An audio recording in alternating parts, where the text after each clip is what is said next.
Hello my dear students, welcome back to Edubase classes. So students, आज हम अपना जो सेकंड चैप्टर रिमेनिंग बचा हुआ है उसको कंप्लीट करेंगे। जो हमारा एसएससी का जो सेकंड चैप्टर है फ्रॉम ट्रेड टू टेरिटरी, उसको कंप्लीट करेंगे। तो स्टूडेंट्स देखो, हमारी स्टोरी कहाँ चल रही थी। हमने अभी तक जितने भी टॉपिक्स कवर किए हैं, हमारा लास्ट टॉपिक था कि ब्रिटिश को नवाब्स क्यों बोला जाता था, कहाँ पे, ब्रिटेन में। तो वो हमारा कवर हो चुका था।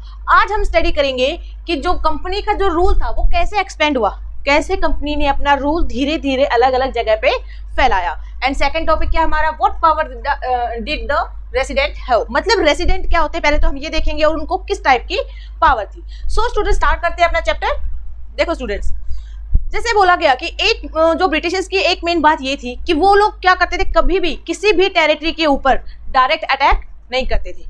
पहले वो उस एक पर्टिकुलर टेरिटरी के बारे में, उसकी इकोनॉमिकल, उसकी पॉलिटिकल सभी कंडीशन को क्या करते थे, समझते थे। उन चीज़ों को समझने के बाद ही वो उनके ऊपर अटैक करते थे। देखो स्टूडेंट, जैसे बोला जाता है कि पहले अगर अपने दुश्मन को अच्छे से समझ लो तब आप उससे अच्छे से फाइट कर सकते हो। मान लो एक एग्जांपल ले लेते हैं, जैसे आप पेपर देने जा रहे हैं बट आपको टॉपिक नहीं पता कौन कौन से टॉपिक पेपर में आ रहे हैं और आपने उसकी तैयारी नहीं की, तो आप पेपर में जाके क्या कुछ भी नहीं लिख पाओगे। सेम वही यहाँ पे होता था कि ये लोग क्या करते थे, एक पर्टिकुलर टेरिटरी के ऊपर अगर इनको अटैक करना होता था तो वहां पे पहले उसके बारे में क्या करते थे, लोग पूरी की पूरी नॉलेज गेन करते थे। अब देखो, क्या ये आप लोग पूछोगे क्या ये खुद डायरेक्ट जाके ये उनके बारे में नॉलेज लेते थे? नहीं स्टूडेंट्स, ऐसा नहीं होता था। ये लोग क्या करते थे कि अपना एक कोई पर्सन या फिर कुछ लोग उस पर्टिकुलर टेरिटरी में रखते थे कि आप लोग वहां पे जाओ और वहां पे जाके वहां से रिलेटेड जितनी भी इंफॉर्मेशन है आप हमें वो प्रोवाइड करो। अब जो ये लोग वो रखते थे किसी भी टेरिटरी में, इनको क्या बोला जाता था? इनको क्या बोला जाता था? रेसिडेंट्स बोला जाता था। स्टूडेंट्स, क्या बोला जाता था? रेसिडेंट्स बोला जाता था। चलो स्टूडेंट्स, ये देख लिया हमने कि रेसिडेंट्स क्या होते हैं, ठीक है। अब जैसे देखो, यहाँ पे बोला गया कि किसी भी एक पर्टिकुलर टेरिटरी या किसी भी टेरिटरी का डायरेक्ट एनेक्सेशन नहीं होता था। एनेक्सेशन मतलब किसी चीज को कब्जा करना, ठीक है। तो क्या करते थे ब्रिटिश, क्या करते थे, डायरेक्ट कब्जा नहीं करते थे। ये एक पर्टिकुलर टाइम में देखा गया 1750 टू 1857 के बिटवीन, ठीक है। बिकॉज हमको पता है कि 1857 में क्या हुआ था, जो बैटल हुई थी उसके बाद 1857 की जो रिवॉल्यूशन बोलते हैं हम, उसके बाद किसका रूल हो गया था? ब्रिटिश गवर्नमेंट का रूल आ गया था। स्टूडेंट्स, अब देखो, जैसे इन लोगों का क्या था कि ये लोग किसी भी टेरिटरी के ऊपर डायरेक्ट कब्जा नहीं करते थे। देखो, डायरेक्ट मिलिट्री अटैक नहीं करते थे। क्या फॉलो करते थे? पहले उस चीज, एक पर्टिकुलर टेरिटरी की इकोनॉमिक, डिप्लोमेटिक कंडीशंस के बारे में नॉलेज गेन करते थे। वहाँ की पॉलिटिकल कंडीशन कैसे है, वहाँ पे इकोनॉमिकल कंडीशन कैसी है, किस टाइप के वहाँ पे लोग हैं, उनका जो माइंड सेटअप है वो किस टाइप का है। तो इन सब चीज़ों की स्टडी करते थे, बट वो किसके थ्रू करते थे? रेसिडेंट्स के थ्रू। स्टूडेंट्स देखो, after the battle of Buxar, तो बक्सर की बैटल हुई थी, बक्सर की लड़ाई हुई थी कब? 1764 में। उसके बाद ब्रिटिशर्स ने क्या स्टार्ट कर दिए थे, अपॉइंट करना स्टार्ट कर दिए थे रेसिडेंट्स, ठीक है, आफ्टर बैटल ऑफ बक्सर। अब देखो, ये रेसिडेंट्स क्या थे, इनको क्या बोला जाता है? देवर पॉलिटिकल और कमर्शियल एजेंट। क्या बोला जाता है? एक टाइप के एजेंट्स बोला जाता है इनको। इनका मेन जॉब क्या होती थी? Job was serve and for the interest of the company. मतलब ये जो क्या करते हैं, अपनी कंपनी के लिए काम करते थे और कंपनी के लिए सारी नॉलेज गेन करते थे और उसके प्रति काम करने को अपना धर्म समझते थे कि हमारा काम क्या है कि कंपनी के इंटरेस्ट को बचाए रखना, कंपनी के लिए काम करना। अच्छा, कैसे ये लोग क्या करते थे? ये लोग धीरे धीरे जिस पर्टिकुलर टेरिटरी में जाके बसते थे, रहते थे, वहां के जो इंटरनल अफेयर्स होते थे, उनके अंदरूनी जो मामले होते थे, पॉलिटिकल मामले हो गए या इकोनॉमिकल मामले हो गए, व्हाटएवर जो भी मामले होते थे, उनमें क्या करते थे? इंटरफेयर करते थे लोग। जिसकी हेल्प से क्या होना स्टार्ट हो गया, धीरे धीरे इन लोगों ने वहां के चीजों के बारे में, वहां के लोगों के बारे में समझना स्टार्ट किया और सारी इंफॉर्मेशन ब्रिटिश को प्रोवाइड करने स्टार्ट की। आप देखो, एक वर्ड आता है सब्सिडरी अलायंस। ये सब्सिडरी अलायंस है क्या? स्टूडेंट्स देखो, सब्सिडरी अलायंस का मतलब क्या होता है?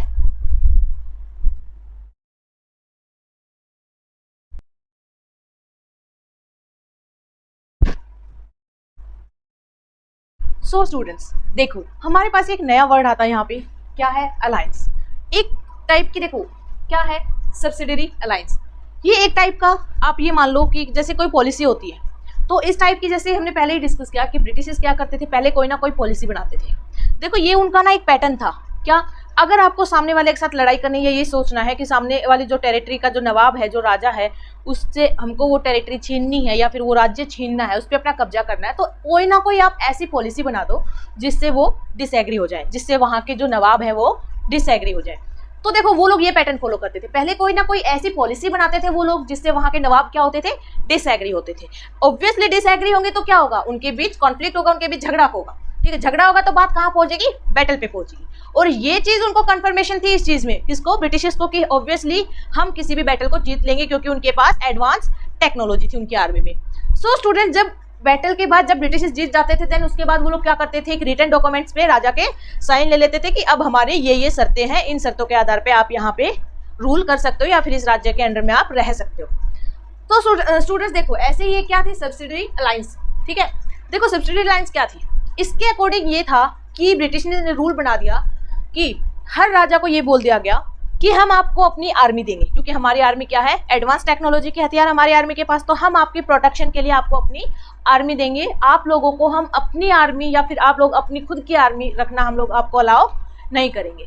तो वो लोग क्या देते थे, उनको अपनी आर्मी देते थे, बदले में उनसे क्या लेते थे, बहुत सारा टैक्स लेते, बहुत सारे पैसे लेते थे। अब स्टूडेंट्स देखो, इस चीज से ब्रिटिश को क्या फायदा था, दो फायदे थे। एक तो उन लोगों को ये कंफर्मेशन थी कि हाँ एक पर्टिकुलर टेरिटरी के ऊपर हमारी सेना है, तो उनको ये टेंशन नहीं थी कि वहां पे किसी और का राज है, जब वो मन चाहता उनका वो उस चीज को अपने कब्जे में या उस टेरिटरी को अपने कब्जे में ले सकते थे। दूसरा फायदा उनको ये था कि उनको उस पर्टिकुलर टेरिटरी से, उस पर्टिकुलर राज्य से या स्टेट से क्या था, बहुत सारा उनको पैसा मिल रहा था। तो इस अलायंस में यही चीज बोली गई है और इसको क्या बोला जाता है, सब्सिडरी अलायंस बोला जाता है, कि उनको जबरदस्ती फोर्स किया गया कि आप लोग हमारी आर्मी रखो, आप लोगों को अलाउ नहीं है आप लोगों की खुद की आर्मी रखना। अब स्टूडेंट्स देखो, if the Indian ruler fail to make the payment, अगर जो भी राजा, हमने वही चीज पहले डिस्कस की, पहले देख ली, अगर कोई भी राजा जो उन्होंने जितनी पेमेंट बताई है उस पेमेंट को अगर पे नहीं कर सकता है तो क्या होता था, वो लोग उसकी टेरिटरी को क्या ले लेते थे, अपने अंडर में उसको ले लेते थे, उस पर कब्जा कर लेते थे। अब स्टूडेंट्स देखो, अब तक ये हो गई यहाँ पे कि उन्होंने अपना जो एक्सपेंड था, अपने पूरे टेरिटरी को कैसे उन्होंने अपने आप को हर जगह पे फैलाया, अपने रूल को कैसे एक्सपेंड किया। अब स्टूडेंट्स देखो, हम बात करते हैं टीपू सुल्तान के बारे में, ठीक है। टीपू सुल्तान कहाँ के नवाब थे, मैसूर के नवाब थे। स्टूडेंट्स इनको ना टाइगर ऑफ मैसूर भी बोला जाता है, क्योंकि इसके पीछे उनकी एक स्टोरी है टाइगर से रिलेटेड, तो इसलिए उनको टाइगर ऑफ मैसूर भी बोला जाता है। अब स्टूडेंट्स देखते हैं कि हमारी जो सेकंड चैप्टर में टीपू सुल्तान का क्या रोल है। देखो ये जो आपको ब्लू के अंडर दिख रहा है हमारे इंडिया के मैप में, ये जो पूरा किंगडम है ये क्या है, मैसूर। एक बार इसको ध्यान से देख लो, मैप में अगर मार्क करना आता है तो आप लोगों को अच्छे से वो चीज याद रहे, माइंड में सेट रहे। अब स्टूडेंट्स देखो, ये पूरा जो ब्लू है यहाँ पे, ये पूरा किंगडम क्या है, मैसूर है। हम लोगों ने ऑलरेडी देख लिया कि जो यहाँ पे बंगाल साइड में था वहां पे तो ऑलरेडी ब्रिटिशर्स ने अपना कब्जा एनेक्ट, अपने उस राज्य को एनेक्ट कर लिया था, इस राज्य को अपने कब्जे में कर लिया था। अब आते हैं यहाँ पे ब्रिटिशर्स, यहाँ पे किसका राज था, टीपू सुल्तान का राज था। स्टूडेंट्स देखो, हैदर अली एंड टीपू सुल्तान हैदर अली के क्या थे, बेटे थे। हैदर अली ने 1761 से 1782 तक रूल किया। देन उसके बाद 1782 से एंड 1799 तक किसने रूल किया, टीपू सुल्तान ने रूल किया। अब जो हैदर अली और जो टीपू सुल्तान थी वो एक बहुत स्ट्रॉन्ग एंड पावरफुल राजा थे। इस चीज का डर किनके मन में था, ब्रिटिशर्स के मन में था। वो लोग डरते थे इस चीज से कि अगर इनको अभी नहीं रोका गया तो कहीं ये हमारे साम्राज्य को खत्म करने में कहीं सक्सेसफुल ना हो, कहीं कुछ रोल इनका ना हो उस चीज में। फिर ये लोग क्या करते हैं, अब इनका जो मेन टारगेट था ब्रिटिशर्स का वो कहाँ जाता है, मैसूर पे। अब यहाँ पे देखो, ये जो हमारा मालाबार कोस्ट है, यहाँ से मेन ट्रेड होता था मैसूर से। मैसूर से क्या क्या चीजें यहाँ से ट्रेड होती थी, पेपर, कार्डमम एंड कुछ जैसे चंदन होता, चंदन की लकड़ियां होती हैं, सैंडलवुड होता था, इन सब चीजों का यहाँ से ट्रेड होता था। अब टीपू सुल्तान ने क्या किया, जो भी ट्रेड यहाँ से मालाबार कोस्ट से होता था उस पर बैन लगा दिया। टीपू सुल्तान ने उस ट्रेड के ऊपर बैन लगा दिया। अब देखो टीपू सुल्तान ने कौन कौन सी चीजें स्टॉप कर दी, एक्सपोर्ट करना बंद कर दिया। कौन, सैंडलवुड जिसको हम चंदन बोलते हैं, पेपर, काली मिर्च, कार्डमम, ये सारी चीजें उन्होंने यहाँ से एक्सपोर्ट करनी बंद कर दी। नेक्स्ट, और किस चीज पे बैन किया, this allow local merchants from trading with the company. जो लोकल वहाँ के व्यापारी थे, जो मर्चेंट थे, उनको क्या बोल दिया कि अब आप लोग ब्रिटिशर्स के साथ या फिर ईस्ट इंडिया कंपनी के साथ किसी भी टाइप का कोई भी ट्रेड नहीं करोगे। तो उनको डिस अलाउ कर दिया, जो भी लोकल मर्चेंट्स थे उनको। नेक्स्ट क्या क्या, फ्रेंच की हेल्प ली उन्होंने। उनकी हेल्प किस चीज में ली, अपनी आर्मी को मॉडर्न बनाने में। उन लोगों ने, जो टीपू सुल्तान था, उन्होंने अपना ट्रेड किसके साथ स्टार्ट कर दिया, फ्रेंच के साथ स्टार्ट कर दिया। एंड उनसे हेल्प किसके बारे में हेल्प ली कि आप लोग हमारी हेल्प करो कि हम अपनी आर्मी को कैसे मॉडर्न कर सकते हैं। ऐसा उन्होंने इसलिए किया क्योंकि ब्रिटिशर्स की जो सेना थी, जो आर्मी थी, वो ऑलरेडी क्या थी, मॉडर्न थी, मॉडर्न हथियार थे उनके पास, न्यू टेक्नोलॉजी थी उनके पास। इसी के कारण ब्रिटिशर्स बहुत घबरा गए, उनको डर लगा, इसी वजह से उन्होंने अपना कदम आगे बढ़ाया किसके लिए, बैटल के लिए। क्योंकि वो लोग अपनी पॉलिसी के अकॉर्डिंग क्या करते थे, अगर कोई भी राजा नवाब किसी चीज से डिनाई करता था तो वो लोग क्या करते थे, बैटल पे आते थे। इसी के कारण उन्होंने मैसूर के साथ, टीपू सुल्तान के साथ 4 लड़ाइयाँ लड़ी। कितनी बैटल्स की उन्होंने, 4 बैटल की। पहली 1767 टू 69, फर्स्ट बैटल कब हुई, 1767 टू 1769। अच्छे से डेट याद रखना, 1767 टू 1769। नेक्स्ट 1780 टू 84 में, 1784। नेक्स्ट हुई 1790 टू 92, कब हुई, 1790 से 1792 में। देन लास्ट कब हुई, 1799 में। इन 4 बैटल के बाद फाइनली किसकी विक्ट्री हुई, पहले ही हमने डिस्कस किया, क्योंकि ब्रिटिशर्स की जो आर्मी थी वो एडवांस टेक्नोलॉजी यूज करती थी। बिकॉज ऑफ दैट किसकी विक्ट्री हुई, ब्रिटिशर्स की, ऑब्वियसली कंपनी की विक्ट्री हुई। कहां पे, बैटल ऑफ श्रीरंगपट्टनम में। अब स्टूडेंट्स देखो, टीपू सुल्तान को मार दिया गया कब, डिफेंडिंग हिज कैपिटल, जब वो अपनी कैपिटल को बचाने में लगा हुआ था, कि जब बैटल में वो सोच रहा था, वो चाहता था कि मैं अपनी जो कैपिटल है उसको बचाऊं, उस पे अंग्रेजों का कब्जा ना होने दो। तो श्रीरंगपट्टनम में जब लड़ाई बैटल चल रही थी तो उस अपनी कैपिटल को बचाने में टीपू सुल्तान की डेथ हो जाती है। अब देखो, टीपू सुल्तान से पहले मैसूर पे किसका राज था, वोडियार्स का राज था, जो ये भी क्या थी, एक डायनेस्टी थी। तो टीपू सुल्तान से पहले वोडियार्स का राज था वहां पे। अगेन ब्रिटिशर्स क्या करते हैं, वोडियार्स को वहां पे गद्दी पे बिठा देते हैं। टीपू सुल्तान की डेथ के बाद वोडियार्स को गद्दी पे बिठा देते हैं। अब वोडियार्स को गद्दी पे बिठाने के बाद स्टेट पे क्या लगा दिया जाता है, सब्सिडियरी अलायंस, मतलब सेना किसकी होगी, ब्रिटिशर्स की सेना होगी, ठीक है। एंड वहां का जो नवाब है, वोडियार्स का जो कोई नवाब था, जो राजा था, वो उनको क्या पे करेगा, पेमेंट देगा। अगर वो पेमेंट पे करने में फेल होता है देन ब्रिटिशर्स क्या स्टेप लेंगे, नेक्स्ट उसके स्टेट को अपने कब्जे में ले लेंगे। स्टूडेंट्स देखो, ये था, हमने मैसूर के बारे में देख लिया, टीपू सुल्तान के बारे में पढ़ लिया। अब नेक्स्ट टॉपिक आता है हमारा war with the Marathas.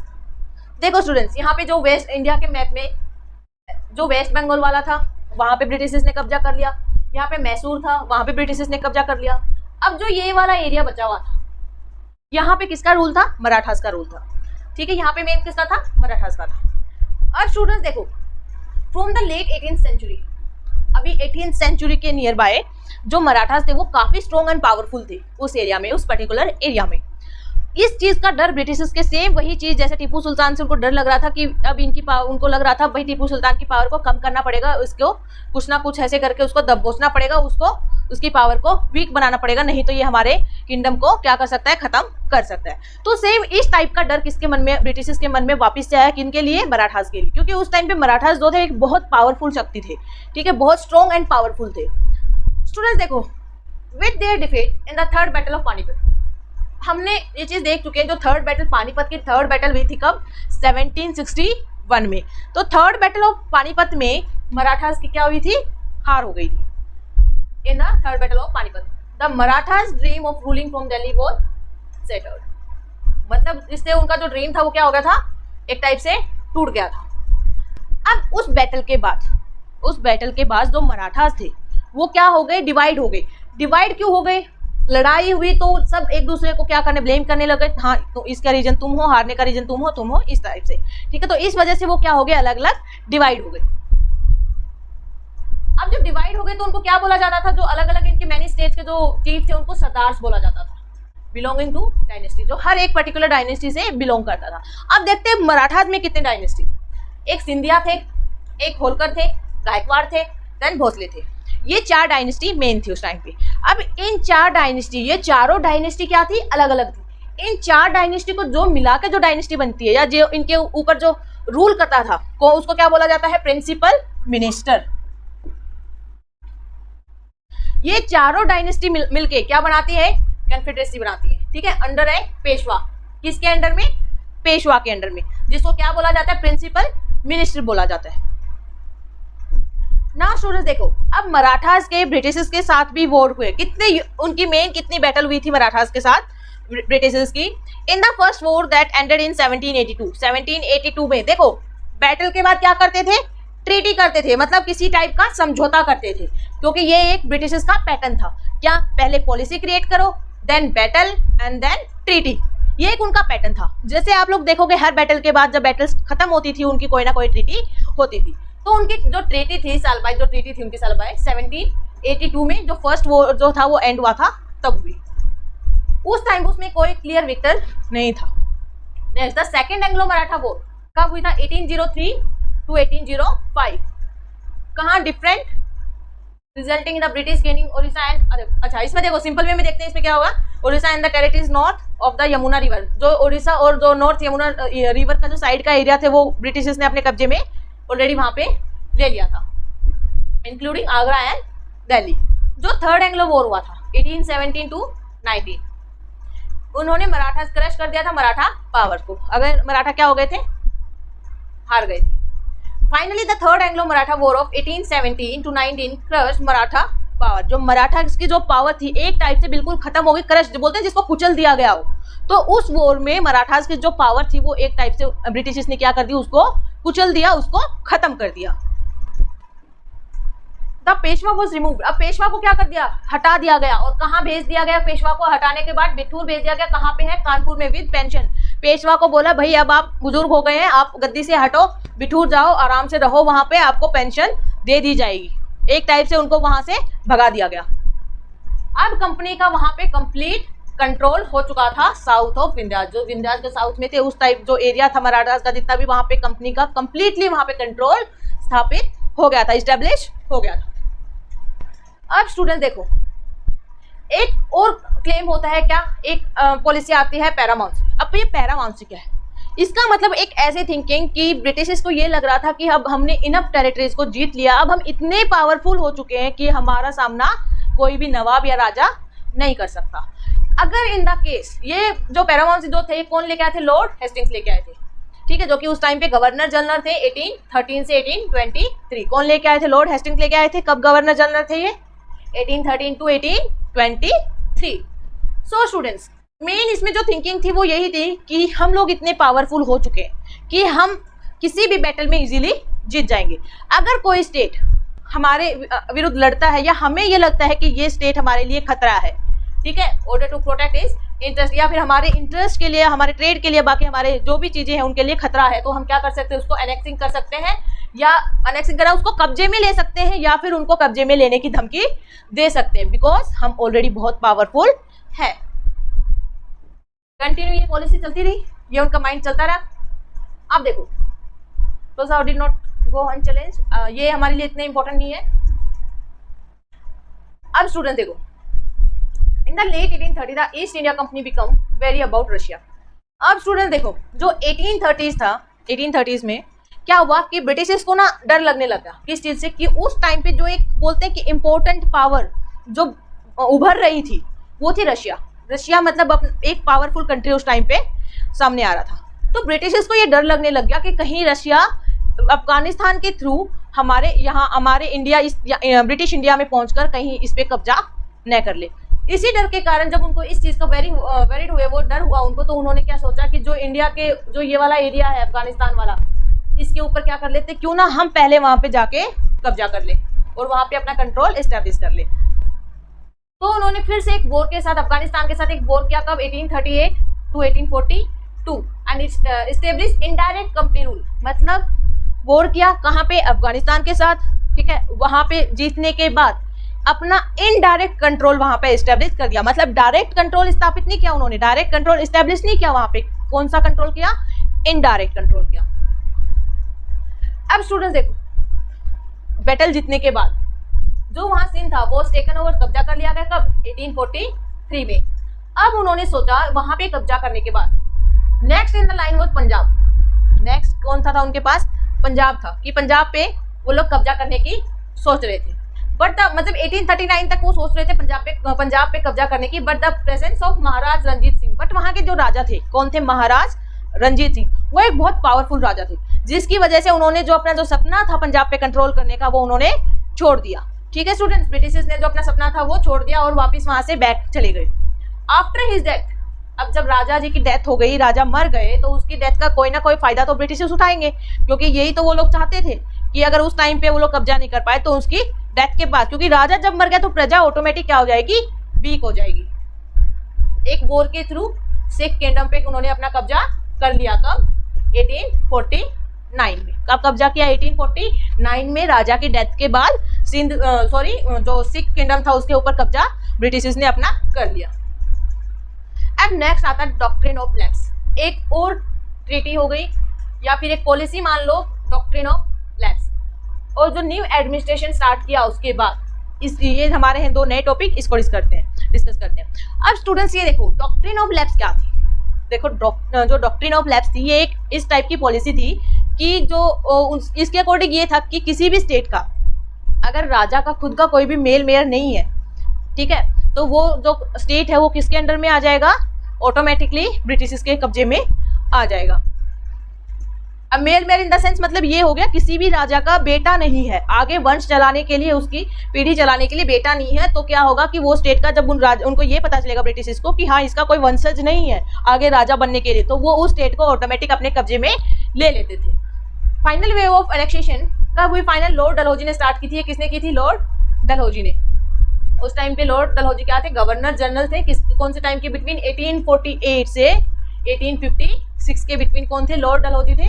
And the doctrine of lapse उस टाइम पे पॉलिसी उन्होंने स्टार्ट की थी, और इसी की वजह से 1857 की जो बैटल हुई थी, 1857 की जो रिवोल्यूशन हुई थी जिसको हम बोलते हैं, वो हुई थी the doctrine of lapse. Reason और भी थे, बहुत सारे थे, वो आगे डिस्कस करेंगे, ठीक है, बट एक रीजन ये भी था उसमें। अब इस देखो policy that come to be known as the doctrine of lapse बोला गया। अब इसमें डिक्लेयर क्या किया, किसमें क्या चीज बताई गई थी? If an Indian ruler die without a male heir his kingdom would lapse. मतलब अगर कोई भी इंडियन स्टेट का राजा बिना अपने वंशज के, मतलब उसका कोई मेल आगे कोई उसका बेटा कोई लड़का नहीं है और वो पहले ही मर जाता है, तो ऑटोमेटिक क्या होगा कि उसका कोई वंशज नहीं है उस स्टेट का, उस राज्य का कोई भी वंशज या आगे राजा बनने के लिए कोई भी वंशज नहीं है, तो ऑटोमेटिकली उसके ऊपर किसका कब्जा हो जाएगा? ब्रिटिश का कब्जा हो जाएगा। तो यही थी हमारी डॉक्ट्रिन ऑफ लैप्स। अब डॉक्ट्रिन ऑफ लैप्स के अकॉर्डिंग सबसे पहले कौन से स्टेट को या राज्य को अपने अंडर में लिया गया? सतारा को। कब? 1848 में। देन संबलपुर 1850 में, देन 1852 में उदयपुर, देन 53 में नागपुर, एंड लास्ट में 1854 में झांसी। अब देखो थोड़ा याद करने के लिए ट्रिक बता देती हूँ। 48 के बाद 2 साल का फिर गैप हुआ, 2 इयर्स का गैप, 1850 आ गया, अगेन 2 इयर्स का गैप, 1852 आ गया, then 1 year, then 1 year, 53, then 54, 48, 1848, 1850, 1852 and then 53 and 54। ठीक है, ये एक याद करने की ट्रिक आप लोग याद कर लेना, ठीक है, क्योंकि हमें पता है लॉर्ड डलहौजी कब 1848 में बना था गवर्नर जनरल, और कब तक रहा था वो? 1854 तक। तब तक देखो 1840 से लेके 1850 तक सतारा और संबलपुर को अपने कब्जे में लिया गया, देन उदयपुर को 1852 में, 1853 में नागपुर को, देन झांसी को 1854 में। तो पहले 2-2 साल का गैप हुआ, देन 1-1 ईयर का। तो ये एक इजी सी ट्रिक है, आप लोग इसको याद कर लेना। अब स्टूडेंट्स देखो, finally in 1856 the company also took over Awadh. अभी 1856 में कंपनी ने अवध पे भी अपना कब्जा कर लिया। अब देखो अवध का कोई वंशज था, मेल में था वहां पे, बट कब्जा क्यों किया? उसके लिए उन्होंने बहुत एक इस टाइप का एक्सक्यूज दिया ब्रिटिश ने कि वहां की जो जनता है वो जो नवाब है वहां का उसे खुश नहीं है, उसके एडमिनिस्ट्रेशन से खुश नहीं है, उसे खुश नहीं है, वो एक प्रॉपर वहां पे एडमिनिस्ट्रेशन नहीं कर पा रहे हैं वहां के नवाब, वहां की जनता उनसे परेशान है और हम वहां की जनता को उनसे बचाना चाहते हैं। अब देखो ये तो वही बात हो गई कि जिनको वहां पे किस राजा वहां की जनता की सेवा के लिए होता है, बट ब्रिटिश ने उन पे यही ब्लेम कर दिया कि उनकी जनता उन्हीं से खुश नहीं है, तो हम उनको बचाएंगे, जबकि सारे के सारे जो कर रहे थे जनता को परेशान करने के काम कर रहे थे वो कौन कर रहे थे? ब्रिटिश कर रहे थे ना। अब स्टूडेंट देखो, जो भी ह्यूमिलेटिंग हो रहा था वे नवाब उनके अकॉर्डिंग ह्यूमिलेट नवाब वहां की जनता को ह्यूमिलेट कर रहे थे, एंड वहां के जो पीपल थे वो क्या कर रहे थे? खुश नहीं थे उनसे, इसलिए उन्होंने अवध को अपने कब्जे में ले लिया। अब देखो बंगाल कब्जे में ले लिया था, बॉम्बे मराठा साइड में हो गया था, देन मद्रास हो गया था। ये तीन जो मेन उस टाइम पे इनको बोला जाता था, मेन क्या थी? ये प्रेसिडेंसी बोला जाता था। इन तीनों को क्या बोला जाता था? Main presidency. ठीक है, Bengal presidency, Madras presidency, Bombay presidency. अब स्टूडेंट्स देखो, जो वॉरेन हेस्टिंग्स थे play significant role in the expansion of company power. जो कंपनी की जो मेन पावर थी, कंपनी के जो एक्सपेंड किया कंपनी का रोल, उसमें जो सबसे बड़ा रोल जो माना जाता है उसका माना जाता है वॉरेन हेस्टिंग्स का माना जाता है, क्योंकि इन्होंने 1773 से 1785 में काफी लंबा समय इन्होंने अपनी कंपनी को दिया है। By his time the company had acquired power. उसके टाइम में कंपनी ने मोस्टली जो पावर से होता, नॉट ओनली इन बंगाल, सिर्फ बंगाल में नहीं बाकी जगहों पे भी। बाकी में कौन, बॉम्बे आ गया and Madras. British territories were broadly, अब देखो जो ब्रिटिश टेरिटरीज थी, यूनिट को प्रेसिडेंसी, इनको प्रेसिडेंसी बोला जाता है, किसको, जो अलग अलग डिवाइड, मद्रास पे कब्जा था, बॉम्बे था, बंगाल था, और इनको बोला जाता था प्रेसिडेंसी। इनको तीनों को क्या बोला जाता था, प्रेसिडेंसी के नाम से। 3 प्रेसिडेंसी थी, ऑलरेडी देख चुके हैं। ईच वाज रूल, हर एक पे किसका रूल था, गवर्नर का रूल था। अब देखो students, setting up in new administration. अभी देखो वहां पे हमने कब्जा कर लिया, ठीक है। वहां कब्जा करने के बाद कुछ ना कुछ वहाँ पे एडमिनिस्ट्रेशन बनाना पड़ेगा ना, कि वहाँ की जनता को कैसे रखा जाए, पुलिस प्रशासन कैसे काम करेगी, वहाँ पे रेवेन्यू कौन कलेक्ट करेगा। तो ये सारी चीजें किस में आती हैं, एडमिनिस्ट्रेशन में आती है।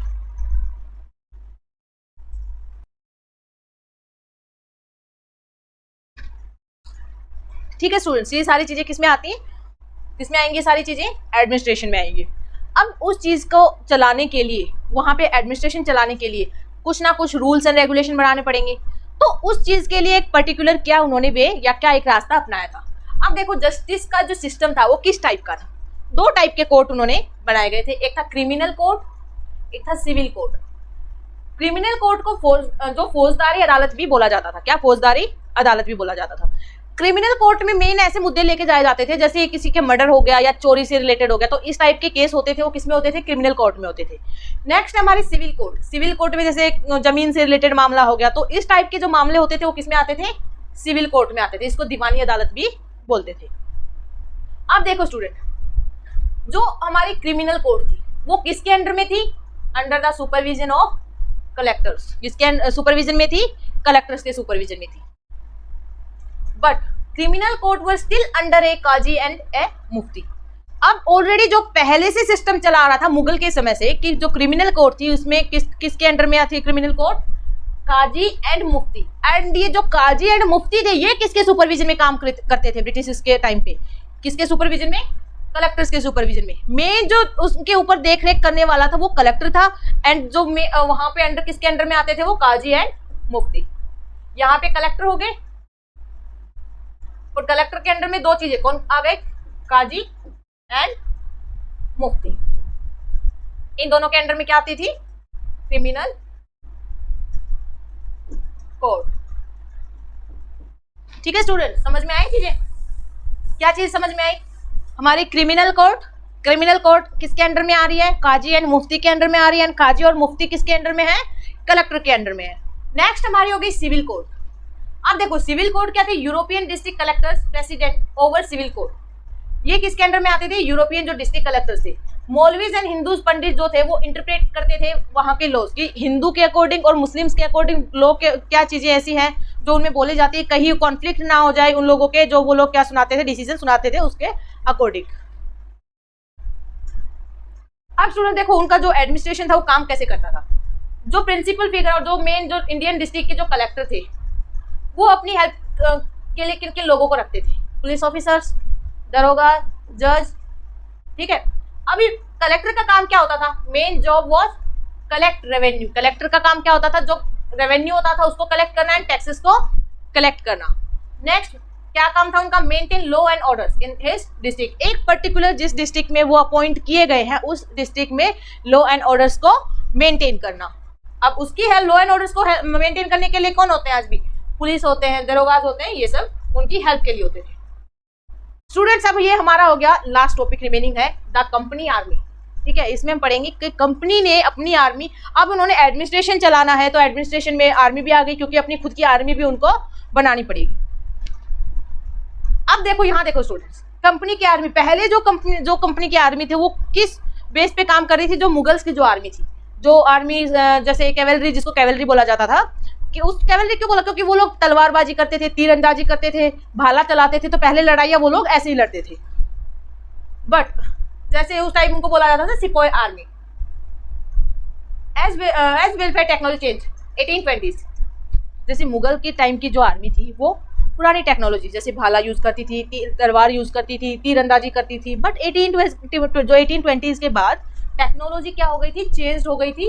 अब रिक्वायरमेंट थी एक न्यू आर्मी की। तो ऑलरेडी जो कैवेलरी आर्मी थी उसकी रिक्वायरमेंट क्या हो गई थी, डिक्लाइन। कैवेलरी आर्मी की जो रिक्वायरमेंट थी वो डिक्लाइन हो गई थी, कम हो गई थी काफी ज्यादा। अभी देखो मैं एक चीज बताती हूँ आपको, आर्मी का ऐसे याद रहेगा। कैवेलरी आर्मी पुरानी टेक्नोलॉजी यूज करती थी, उसकी रिक्वायरमेंट ऑटोमेटिकली कम हो गई। क्यों कम हो गई, क्योंकि 1820s के बाद टेक्नोलॉजी न्यू आने लग गई थी। अब स्टूडेंट्स देखो तो किस टाइप की आर्मी की रिक्वायरमेंट थी, कौन सी आर्मी की रिक्वायरमेंट थी, या फिर उन लोगों को कौन सी टेक्नोलॉजी आनी चाहिए थी, जो मुस्कैट या फिर किन चीजों को यूज करते थे, मैच लॉक्स को। ठीक है, मुस्कैट या फिर मैच लॉक्स को यूज करते थे। अब स्टूडेंट देखो इन 19th सेंचुरी के आते आते जो कंपनी को लगा, कंपनी ने जो आर्मी क्रिएट की थी, आर्मी जो बनाई थी, जहां उन्होंने भर्ती किए थे सिपाही, उन लोगों को वो यूरोपियन तरीके से क्या करने लगे, ट्रेनिंग देने लगे, जिसमें इंक्लूड होता है एक ड्रिल एंड डिसिप्लिन। उनको जैसे यूरोपियन सोल्जर्स को ट्रेनिंग दी जाती थी, उनको जैसे ट्रेन किया जाता था, जैसे डिसिप्लिन सिखाया जाता था, सेम किसके लिए अप्लाई होने लग गया था, जो यहाँ पे अपनी आर्मी बढ़ा रहे थे उनके लिए। अब आ गया हमारा कंक्लूजन कि पूरा चैप्टर हमने पढ़ लिया। पूरे चैप्टर के बाद हम किस कंक्लूजन पे आते हैं। तो स्टूडेंट्स देखो कंक्लूजन में क्या बताया गया है कि by 1857 company come to exercise. 1857 तक आते आते डायरेक्ट रूल हो गया था कंपनी का किस पे, 63% ऑफ द टेरिटरी, मतलब टोटल जितनी टेरिटरी थी उसमें से 63% टेरिटरीज पे। नेक्स्ट 78% पॉपुलेशन पे कंट्रोल उन्होंने कर लिया था। स्टूडेंट देखो ये हमारा कंक्लूजन कि जो 1857 के आते आते, जो 1857 बैटल हुई थी, तो 1857 के आते आते 63% टेरिटरीज पे उन्होंने कब्जा कर लिया था एंड 78% पॉपुलेशन पे उन्होंने कब्जा कर लिया था, जिसकी वजह से हम ये बोल सकते हैं कि जो उनका मोटिव, ट्रेड का मोटिव था, वो कहाँ शिफ्ट हो गया था, एक किंगडम बनाने पे शिफ्ट हो गया था। अब धीरे पहले उन्होंने अपना जो ट्रेड का मोटिव था वो फुलफिल किया, वो कंप्लीट किया। अब वो यहाँ के पॉलिटिकल मैटर्स में क्या करना, इंटरफेयर करना स्टार्ट कर दिया और धीरे धीरे उन्होंने सब कुछ टेक ओवर कर लिया। सो स्टूडेंट्स ये था हमारा चैप्टर नंबर 2। इसके 3 पार्ट्स हैं, आप तीनों पार्ट्स को अच्छे से देख सकते हो और आपको सारी चीजें, आई होप कि मैंने आप लोगों को चीजें बहुत अच्छे से समझा दी है और आप लोगों को अच्छे से समझ में भी आ गई है। सो मेक श्योर स्टूडेंट्स कि आप हमारे चैनल को सब्सक्राइब एंड वीडियो को लाइक एंड शेयर प्लीज कर दिया करें। And thank you so much.